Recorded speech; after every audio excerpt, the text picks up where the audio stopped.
Muy buenas tardes a todos, que Dios les bendiga. Si aún no hemos tenido la oportunidad de conocernos, mi nombre es Jefferson Hernández y por la gracia de Dios tengo la dicha y al mismo tiempo el privilegio de predicarles una vez más su bendita y poderosa palabra, de la cual vamos a aprender algunas de las razones por las que las personas se interesan en Jesús. En total son 3. Y para ello les invito a que abran sus Biblias en Juan capítulo 12, versículos 12 al 19. Es decir, el mismo texto que nuestra hermana Dayana leyó al inicio. Este es un pasaje que nos cuenta cómo comenzó la semana más contada e intensa de la historia humana. Pues como ustedes saben, si han leído los evangelios de Mateo, Marcos, Lucas y Juan, casi 1/3 de los 89 capítulos que componen estos 4 evangelios está dedicado a varios eventos que ocurrieron en los días que Jesús murió y resucitó. Tanto así que, de acuerdo a un análisis que realicé, el nacimiento de Jesús y los primeros 30 años de su vida quedaron resumidos en tan solo 4 capítulos. De modo que los 3 años y medio de su ministerio son los que ocupan los 85 capítulos restantes, de los cuales 29 fueron escritos para describirnos los hechos que precedieron la muerte y la resurrección de nuestro Señor y Salvador Jesucristo. En otras palabras, los evangelistas ocuparon 60 capítulos para contarnos 33 años y medio de la vida de Jesús y 29 capítulos más para relatarnos la semana más contada e intensa que Jesús vivió en este mundo. 60 capítulos para contarnos a un poco más de 12,000 días, pero 29 para contarnos una semana. Y aquí cómo comenzó dicha semana. Juan capítulo 12, versículo 12 al 22. Para mayor reverencia a la palabra, les invito a que se pongan de pie, para que así, mientras yo leo, usted pueda seguir con su vista el relato de Juan. Juan capítulo 12, versículos 12 al 22. Al día siguiente, la noticia de que Jesús iba camino a Jerusalén corrió por toda la ciudad. Una gran multitud de visitantes que habían venido para la Pascua tomaron ramas de palmera y salieron al camino para recibirlo. Gritaban: "Alabado sea Dios, bendiciones al que viene en el nombre del Señor, ¡viva el Rey de Israel!". Jesús encontró un burrito y se montó en él. Así se cumplió la profecía que dice: "No temas, pueblo de Jerusalén, mira, tu rey ya viene, montado en la cría de una burra". Sus discípulos no entendieron en ese momento que se trataba del cumplimiento de la profecía. Solo después de que Jesús entró en su gloria, se acordaron de lo sucedido y se dieron cuenta de que esas cosas se habían escrito acerca de él. Muchos de la multitud habían estado presentes cuando Jesús llamó a Lázaro de la tumba y lo resucitó de los muertos, y se lo habían contado a otros. Por eso tantos salieron a recibir a Jesús, porque habían oído de esa señal milagrosa. Entonces los fariseos se dijeron unos a otros: "Ya no hay nada que podamos hacer. Miren, todo el mundo se va tras él". Algunos griegos que habían ido a Jerusalén para celebrar la Pascua le hicieron una visita a Felipe, que era de Betsaida de Galilea. Le dijeron: Señor, queremos conocer a Jesús. Felipe se lo comentó a Andrés y juntos fueron a preguntarle a Jesús.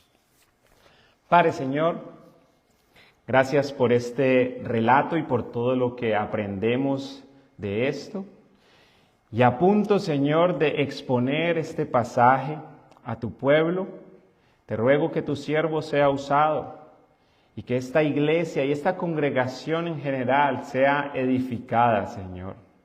Y que mientras aprendemos de estas palabras, te amemos más, te conozcamos más, te temamos más y que así tú seas glorificado por todo lo que vamos a oír hoy. En el nombre de Jesús. Amén. Bien, pueda, tenga la amabilidad de sentarse.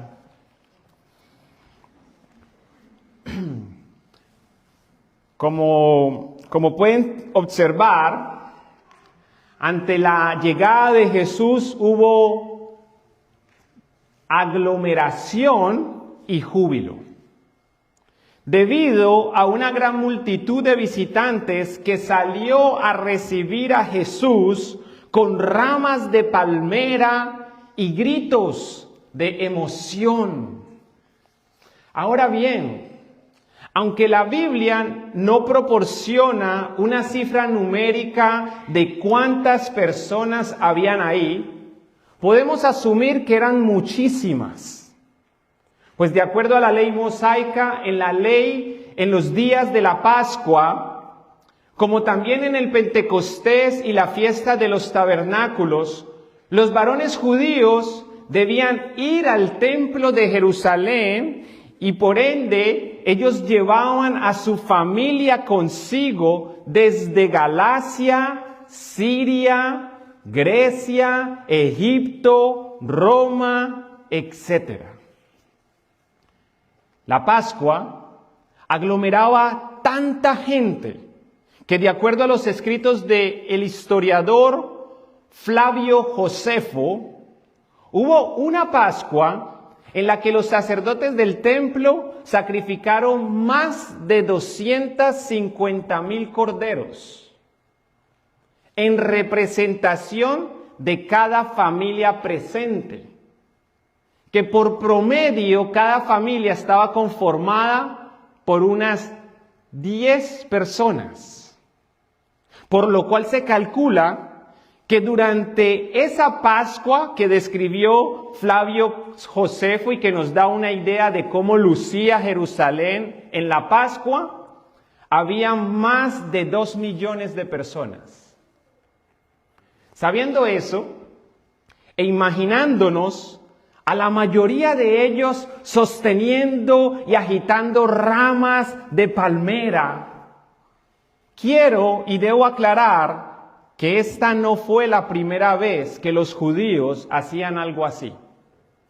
Pues de acuerdo a Levítico capítulo 23, versículo 40, al inicio de la fiesta de los tabernáculos, los israelitas debían recoger hojas de palmera y celebrar con alegría ante el Señor su Dios durante 7 días. En pocas palabras, este acto con palmeras formaba parte de la tradición judía. Sin embargo, cabe añadir que de acuerdo a libros históricos, entre estos el libro de Macabeos, un libro que ustedes saben, si vienen de la religión tradicional, lastimosamente se añadió como libro inspirado, el libro de los Macabeos en la religión católica, pero este libro no es un libro inspirado, pero es un libro histórico. Y de acuerdo a este libro histórico, lo que empezó como tradición, lamentablemente se convirtió en un gesto nacionalista en el año 141 antes de Cristo. Año en que los judíos decidieron y aquí voy a leer una porción de este libro histórico, recibir a Simón Macabeo con himnos y alabanzas, llevando ramas de palmas, al son de cítaros, címbalos y arpas, con himnos y cantos. ¿Por qué? Porque un gran enemigo había sido derrotado en Israel. En otras palabras, aunque las personas gritaron y salieron a recibir a Jesús diciendo, alabado sea Dios, bendiciones al que viene en el nombre del Señor, viva el Rey de Israel. Aunque las personas se emocionaron, como leímos, necesitamos reconocer que esto no era más que un acto emotivo, impulsado por la emoción que a ellos les causaba este personaje, en quien veían a un Mesías, a un libertador, como ya había ocurrido antes cuando vieron a Simón Macabeo. Pues se imaginaban que por fin había llegado el Mesías imperial, que ellos y sus ancestros habían esperado por varios siglos. O dicho de otra forma, se imaginaron que Jesús era el libertador que los liberaría, valga la redundancia, de la opresión romana. De modo que estaban sumamente entusiasmados por salir a recibirlo sin imaginarse. Y vaya sorpresa que se llevaron, sin imaginarse que llegaría en un burrito. En un burrito. En la cría de un burro. Ni siquiera era un burro adulto. No, era el más débil. Era la cría de un burro. Jesús llega en un burrito, no en un caballo de guerra, como solía hacer Alejandro Magno cuando llegaba a un territorio por conquistar, montado en bucéfalo. Un caballo al que se le asignó dicho nombre, bucéfalo, debido al tamaño de su cabeza, ya que bucéfalo es una palabra griega que traducida al español significa cara de buey, cara de toro, lo cual debió confundir o quizás decepcionar a la multitud. Pues en lugar de ingresar a Jerusalén en un caballo grande y negro para provocar miedo e imponer su autoridad, los versículos 14 y 15 narran que Jesús encontró un burrito y se montó en él, con lo que se cumplió la profecía de Zacarías capítulo 9, versículo 9, que dice, no temas, pueblo de Jerusalén, mira, tu rey ya viene montado en la cría de una burra. Esto nos ayuda a entender por qué la narración que hizo Lucas sobre este evento que cita que Jesús necesitaba un burrito. Pues como ven, era crucial que Jesús llegara a Jerusalén tal y como los profetas habían anunciado. Y tomen en cuenta que esto no es más que una de unas 300 referencias mesiánicas que aparecen en el Antiguo Testamento. Ahora bien, antes de que alguien suponga que Jesús pudo o que quizás forzó el cumplimiento de ello al montarse en ese burrito, yo quiero destacar que de acuerdo a la descripción de los hechos que nos proporciona el Evangelio según Mateo, el Evangelio según Marcos y el Evangelio según Lucas, según la descripción de los hechos que ellos nos proveen, es evidente que todo fue divinamente orquestado y no forzado. por Jesús, sino divinamente orquestado. Pues sí, cualquiera podía ir a buscar un burro y montarse en él e ingresar a Jerusalén y con eso demandar que se le reconociera como el Mesías. Pero en el caso de Jesús, mis hermanos, Lucas 19, 29 al 35 cuenta que al llegar a las ciudades de Betfagé y Betania, en el monte de los Olivos, Jesús mandó a 2 discípulos a que se adelantaran. O sea que cuando lo que vamos a leer en un momento ocurre, es algo que ocurre antes de que Jesús llegue. O sea, Él no vino y forzó el momento. Él los manda a que se adelanten. Vayan a la aldea que está allí, les dijo. Al entrar, no a la mitad de la ciudad. Jesús le dice, al entrar, verán un burrito atado. Y usted dirá, no, pues esa no era la primera vez que Jesús iba a Jerusalén. Seguramente él ya vio que al entrar había una casa donde había un burrito. Buen argumento. Pero ¿cómo sabía que no era un burro nada más, sino un burrito? Ah, no, pues por su apariencia, la gente podía reconocer eso. Pero sabes que él también sabía otra cosa. Era un burrito que estaba atado. ¿Él cómo iba a saber que el burrito iba a estar atado en ese momento?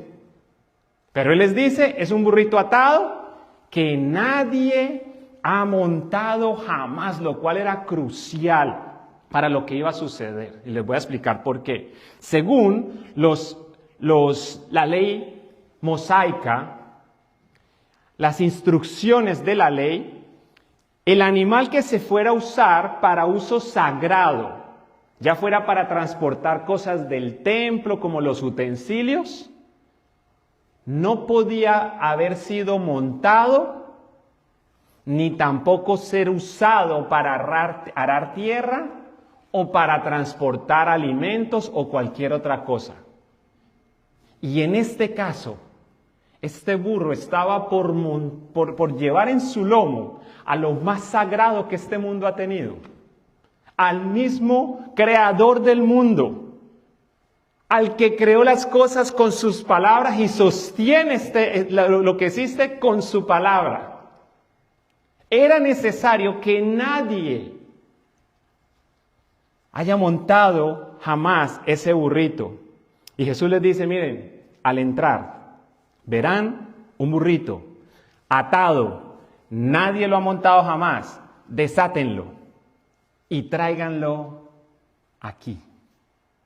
Si alguien les pregunta, ¿por qué desatan el burrito? Simplemente digan, el Señor lo necesita. Así que ellos fueron, ¿y qué ocurrió? Fueron y encontraron el burrito, tal como había dicho Jesús. Y efectivamente, mientras lo desataban, los dueños le preguntaron exactamente lo que Jesús le dijo que le iban a preguntar. ¿Por qué desatan ese burrito? Y los discípulos simplemente contestaron, el Señor lo necesita. Entonces le llevaron el burrito a Jesús y pusieron sus prendas encima para que Él lo montara. Como ven, Jesús no solicitó un equino, es decir, un caballo, o al menos un burro adulto, sino la cría de un burro. Pues además de necesitarlo, como él dice, para el cumplimiento de la profecía, también le era útil para ingresar a Jerusalén en humildad y en son de paz. Pues él no venía a liberar a los israelitas de la opresión romana, sino que venía a los suyos para liberarlos de la esclavitud del pecado. y así reconciliarnos con Dios. O sea que la liberación que proporciona Jesucristo no era política, era espiritual. O como dijo Pablo en Colosenses capítulo 1, versículo 19 al 22, a Dios en toda su plenitud le agradó vivir en Cristo y por medio de Él Dios reconcilió consigo todas las cosas, hizo la paz con todo lo que existe en el cielo y en la tierra por medio de la sangre de Cristo en la cruz. Eso los incluye a ustedes, que antes estaban lejos de Dios, eran sus enemigos, separados de Él por sus malos pensamientos y acciones.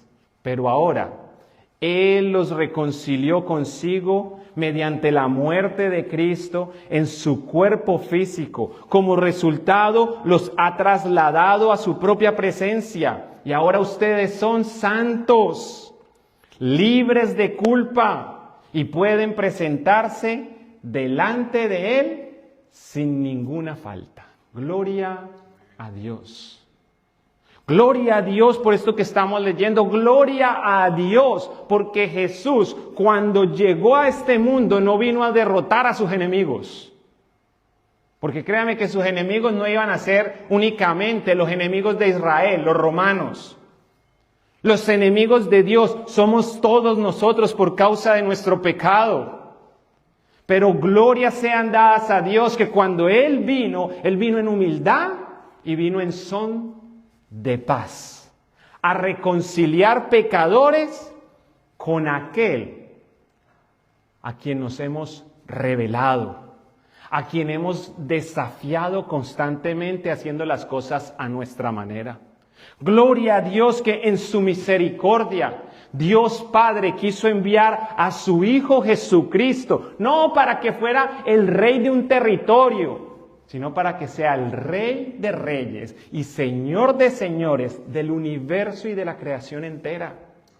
Gloria a Dios que Jesucristo no titubeó en hacer la voluntad del Padre. Cuando nace de una virgen, Él viene y vive una vida perfecta, la vida que tú y yo no vivimos. Y siendo perfecto e impecable, lleva a la cruz, en la cruz, el castigo que tú y yo merecemos. Y como muestra de que Él jamás había pecado, la narración nos enseña de que 3 días después Jesucristo resucitó de entre los muertos. La muerte no lo pudo retener. Y por eso es que podemos decir con confianza de que Jesús vive y asimismo la promesa que Él ha hecho, que cualquiera que crea en Él tiene vida eterna. Que cualquiera que cree en Él y confía en Él y se arrepiente de sus pecados, recibe perdón de pecados. Y por eso debemos dar gloria a Dios. Ahora bien, los que estaban ahí, eso no era lo que ellos buscaban. Ellos no buscaban una liberación espiritual. Ellos solamente buscaban una liberación territorial. Eso explica por qué el grupo, que como dijimos, era un grupo multitudinario. El grupo que gritó, ¡viva el Rey de Israel! Ese grupo no hizo nada cuando los pusieron a elegir entre Jesús y Barrabás. No se escucharon voces diciendo, no, libéranos a Jesús, a quien reconocemos desde el domingo como el Rey de Israel, y crucifica a Barrabás. Eso no fue lo que se escuchó. O se quedaron callados, o se unieron a los que gritaron, crucifícale, crucifícale, danos a Barrabás. ¿Qué nos enseña esto? nos enseña que muchos de los que se interesaron esa vez en Jesús, lo recibieron con júbilo porque deseaban que los rescatara de las dificultades políticas del momento. Parecido a lo que ocurre en el presente, cuando alguien manifiesta cierto interés en Jesucristo, hasta que resuelve sus dificultades migratorias, hasta que le entregan la green card.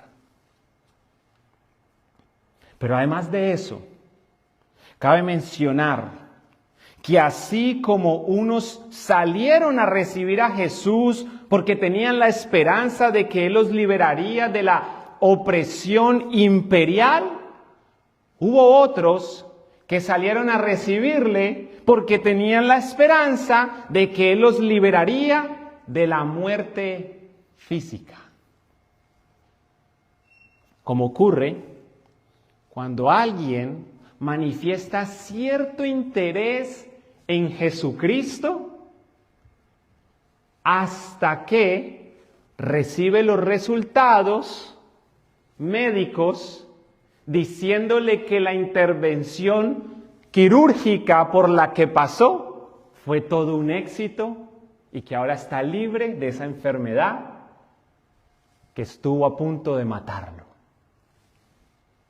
En otras palabras, ambos grupos se interesaron en Jesús, sí, pero se interesaron en Él por mera conveniencia.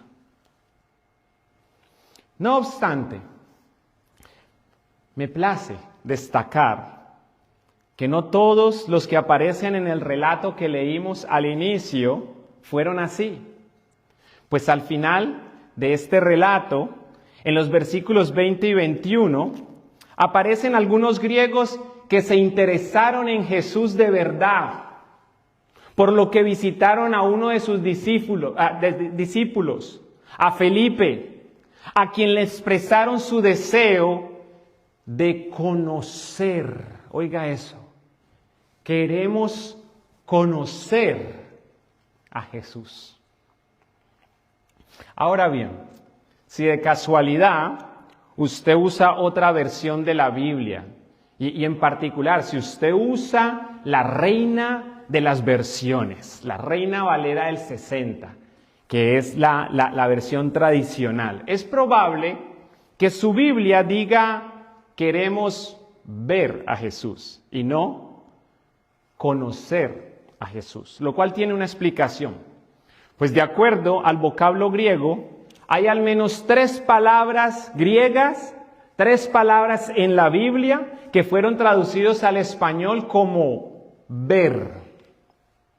La primera es blepo. Y sepan, yo no soy experto en griego, yo no he estudiado griego, pero tengo diccionario. Y me di a la tarea de ver qué otras palabras se traducen de la misma forma, y eso es lo que les quiero compartir. Entonces mi intención no es pronunciarlo bien, solamente es darle la referencia de que hay 3 palabras que se han traducido al español con la palabra ver, y esto lo van a notar ustedes en las versiones como la Reina Valera del 60. La primera es blepo, se refiere a la habilidad óptica que nos permite mirar, blepo. La otra es tehorrejo, que significa o que implica más bien adquirir conocimiento mediante la observación. O sea, una es mirar, la otra es observar y así ir conociendo algo o a alguien. La tercera es jorrao,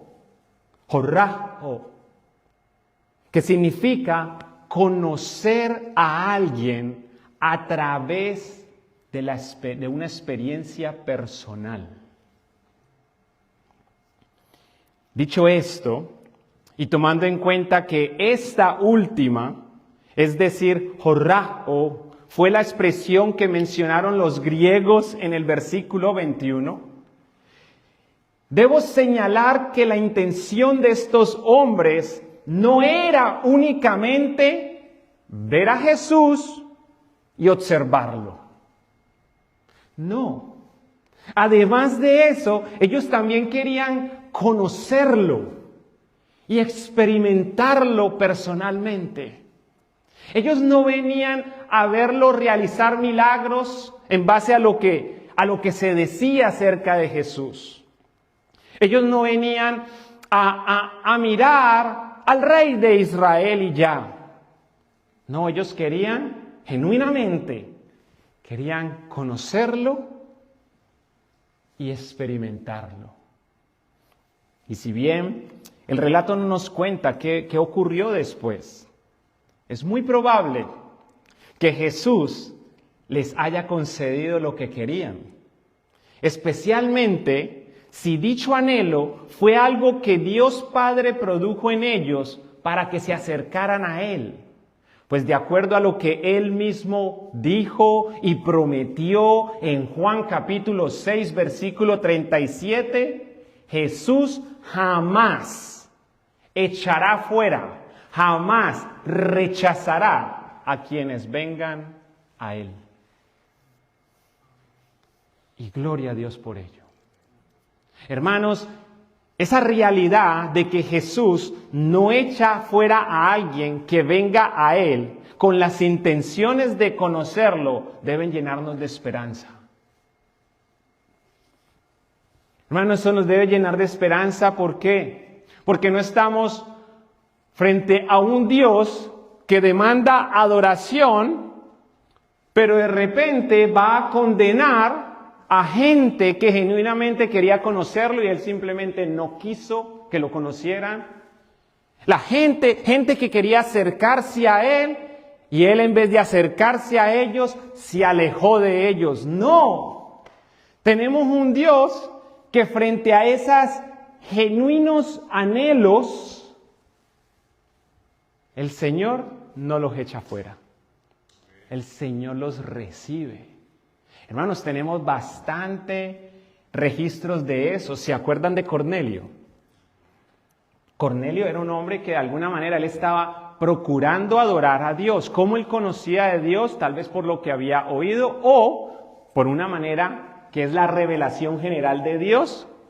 Es todo eso que vemos en el cielo, en la tierra. La creación nos habla de un creador. Revelación general.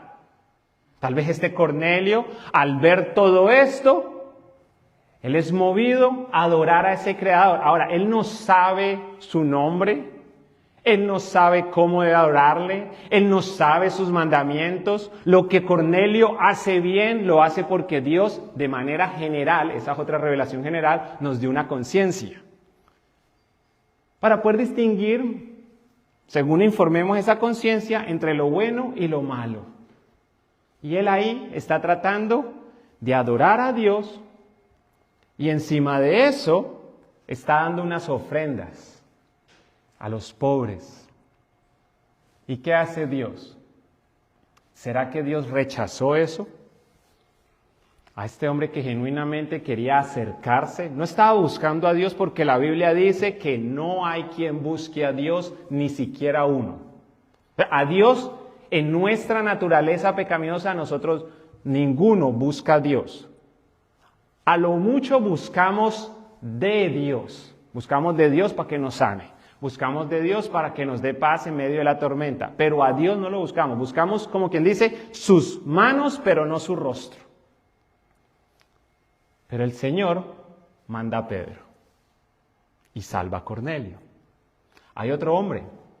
Está este eunuco, contador, es un etíope y se pega un viaje desde su lugar de residencia hasta el templo. De todos los dioses que él hubiera podido abrazar y adoptar, él se inclinó por el Dios de Israel. Y fue al templo en donde se adoraba y se rendían sacrificios a este Dios. Y la Biblia nos dice que este hombre ya de regreso iba leyendo los escritos de un profeta. ¿Qué indica eso? Ese hombre ahí se compró no era una Biblia, pero ahí se compró un rollo para leer acerca de ese Dios. De alguna manera quería conocer acerca de Él. Tenía una intención genuina de conocerlo, deseando quizás una experiencia, pero a lo mucho que podía hacer era mirar y observar.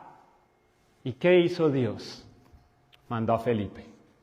En la mitad del desierto, mandó a Felipe. Esto es una experiencia, o esto es un testimonio personal. Y ustedes saben que yo rara vez comento cosas personales, pero creo que esto va a traer bastante alabanza al Señor. Nosotros llevamos 14 años evangelizando a mi mamá. 14 años. Y recuerdo que hace mucho tiempo llegó un punto donde hasta la esperanza la perdí. Yo ya no sabía qué iba a pasar con mi mamá. Muy aferrada a su religión, muy devota a sus tradiciones religiosas, a sus rituales. Y me acuerdo muy bien que mi esposa sabiamente un día me dice, mira, tú sabes que tu mamá puede renunciar a su religión y aún así terminar en el infierno. Porque esto no consiste en dejar de ser católico o dejar de ser lo que sea, consiste en convertirnos en cristianos a través del Evangelio. Y ahí fue cuando yo me di cuenta, hey, es cierto, yo he estado peleando esta batalla es para convencer a mi mamá que ella está en una religión que no le enseñan la Biblia y que está imponiendo reglas de hombres, pero eso no le iba a salvar. Me recuerdo muy bien que en otra ocasión, en esa misma semana, mi esposa, en vez de ponerse a batallar con ella y entrar en ese diálogo, debate de debates, ella más bien le expresó cierto interés en su religión. Y le dijo, mira, yo siempre te oigo a ti hablando esto del rosario y de aquello. ¿Me podrías explicar un poco?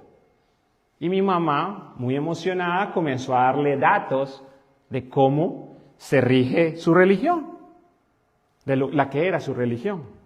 Y ella le contaba y le contaba y le contaba, y yo hago esto tal día, yo hago esto en la noche, yo enciendo la vela, pa. Si hubiera sido yo, entonces yo le digo, ¿y de dónde sacaron, de dónde basan ustedes lo de la vela? ¿Y de dónde basan eso, lo de la estatua que ponen ahí? ¿Y de dónde basan las bolitas? Eso hubiera sido yo. Mi esposa solamente le dijo, ¿y en qué tiempo estudias la Biblia? Porque veo que eres muy disciplinada y muy comprometida a esto. Y mi mamá solamente le dijo, la verdad es que yo no leo la Biblia.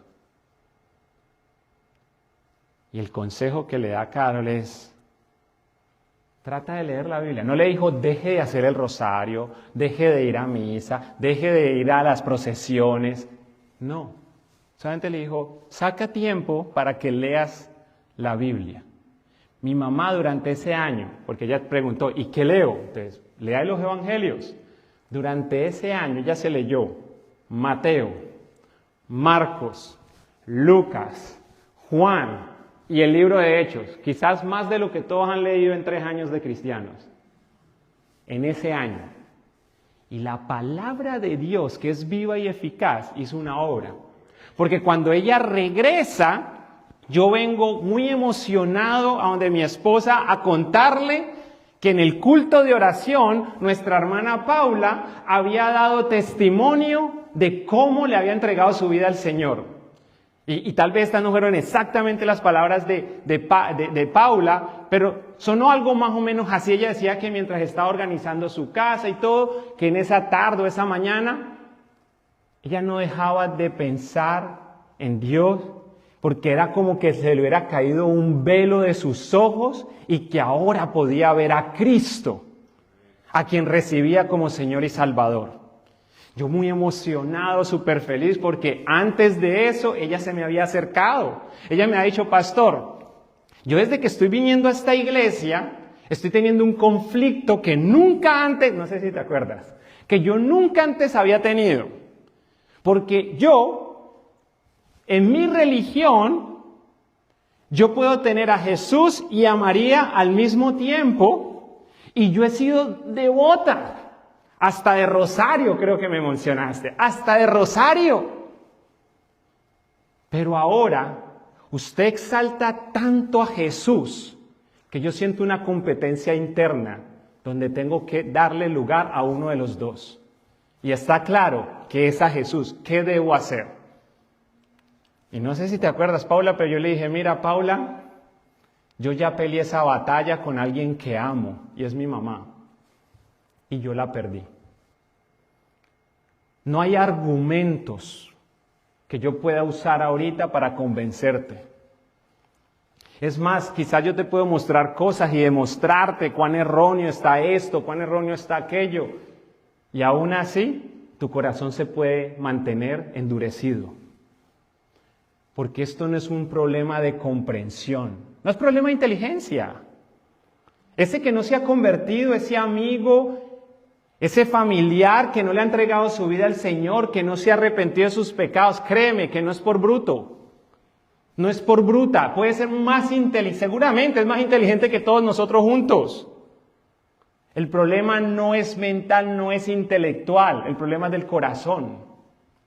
Y porque es un problema del corazón, necesitamos que Dios obre. ¿Y sabe cómo Dios obra? Ya que es un asunto de fe, no de inteligencia, a través de su palabra. Porque la fe viene por el oír, y por el oír la palabra de Dios.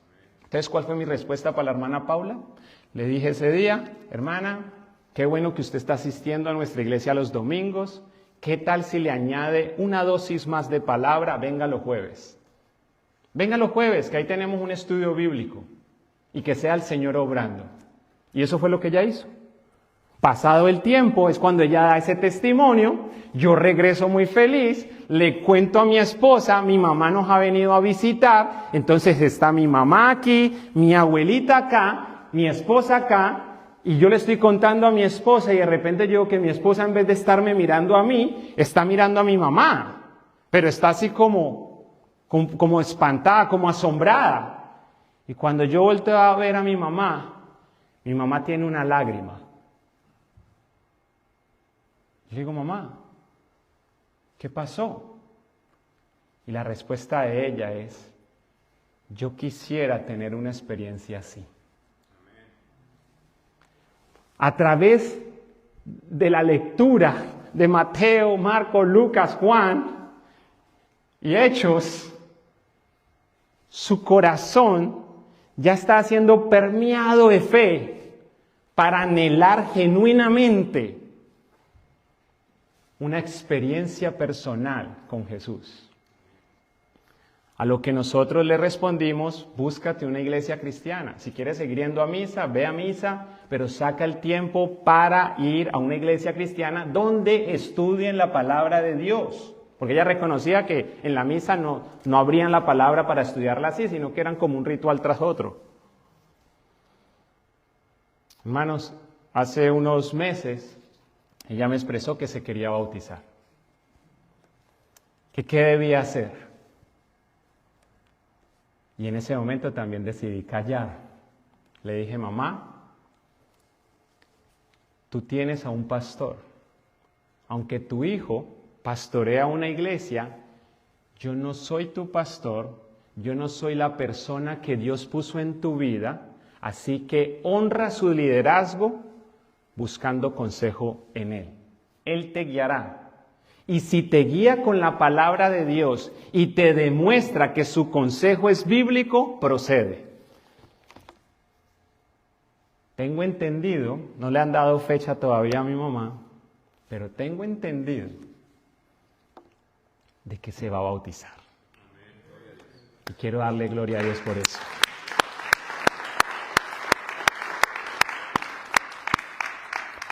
Lo cual nos lleva a la pregunta más importante. Ahora que vemos que sí, a Jesús lo buscan, la gente busca interés para que me resuelva el problema de la actualidad, la dificultad, sea matrimonial, sea física, sea migratoria, sea laboral. Sí, hay gente así.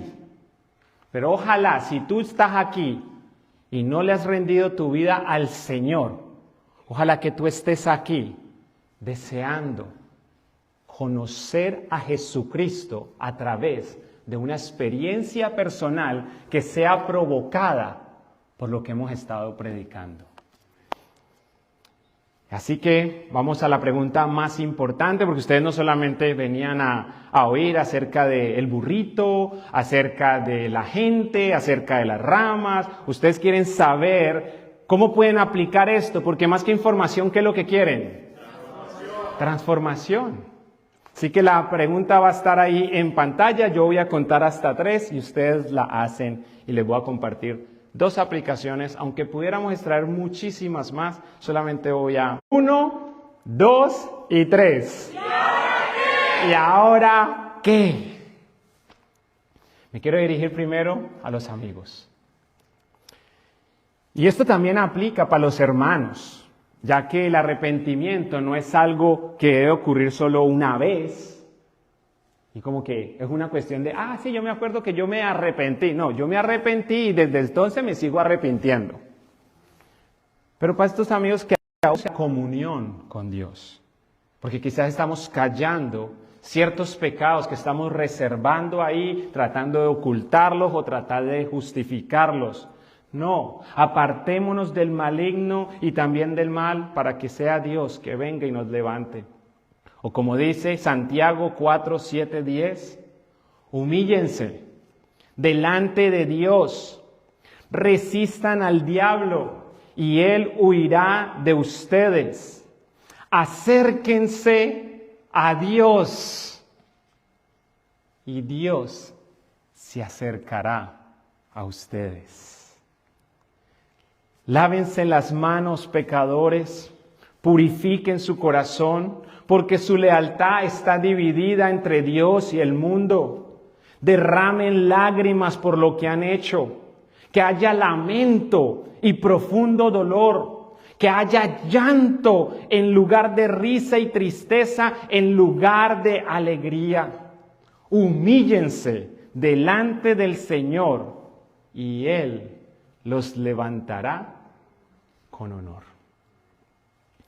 En segundo y último lugar, quiero invitarlos a que imitemos la actitud de Felipe y de Andrés, un personaje del que ya hablamos anteriormente. Andrés y Felipe, quienes aprovecharon el acceso que tenían a Jesús para hablarle sobre los griegos que aún no lo conocían. En pocas palabras, los animo. Nosotros también tenemos acceso directo a Jesús, no sé si usted sabía eso. Dice que nos podemos acercar confiadamente al trono de la gracia. En pocas palabras, los animo a que oren por los que aún no conocen a Cristo. Recuerden que este problema no es intelectual, es un problema del corazón, es un asunto de fe.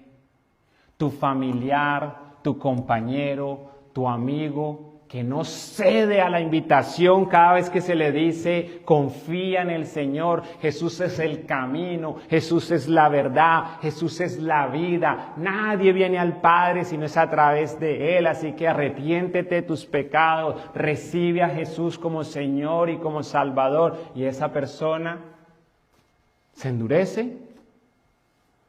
Hermanos, sepan que nosotros no los vamos a convencer.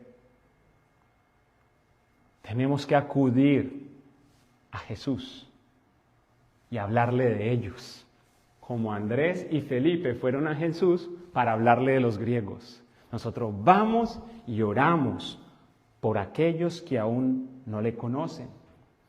Y que así como las noticias acerca de la llegada y los milagros de Cristo corrieron, no sé si ustedes notaron eso, pero esas noticias corrieron por toda la ciudad. Ahí viene. Ay, mire los milagros que hizo, especialmente el milagro de Lázaro.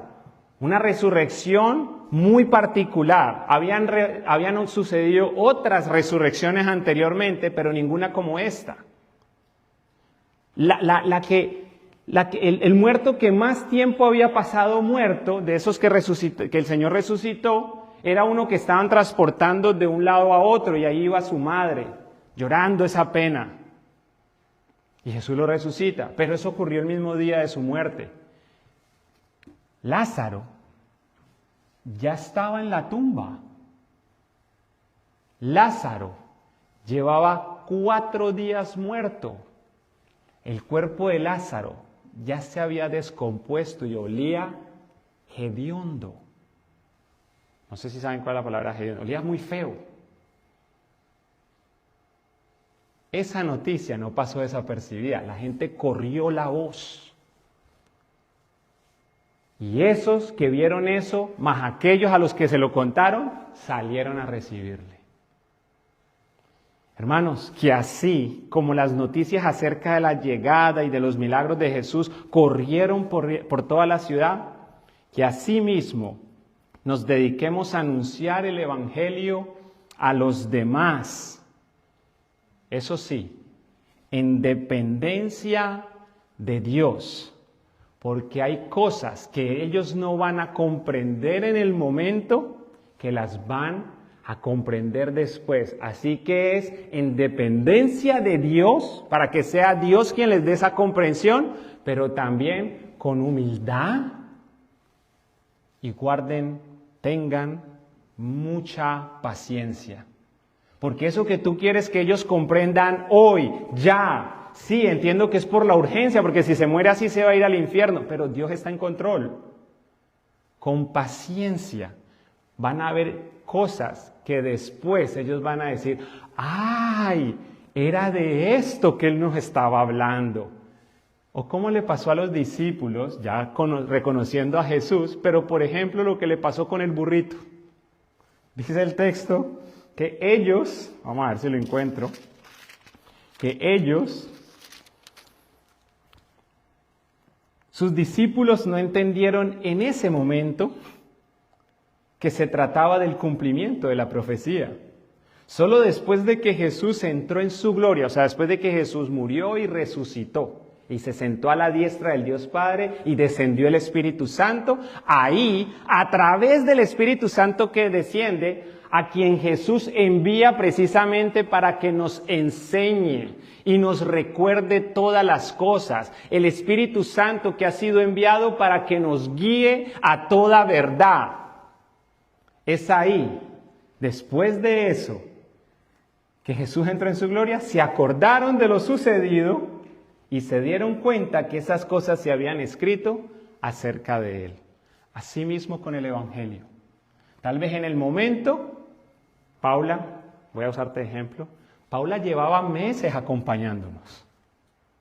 Pero un día en su casa, creo que estaba limpiando, creo que estaba haciendo la limpieza. Mientras limpiaba su casa, el Señor a través de su Espíritu, por la palabra que había estado oyendo, obró en ella. Por la palabra y a través del Espíritu, el Señor obró en mi mamá. El Señor obró en ti.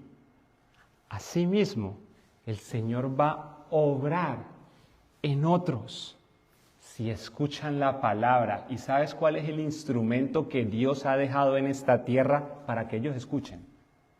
Tú.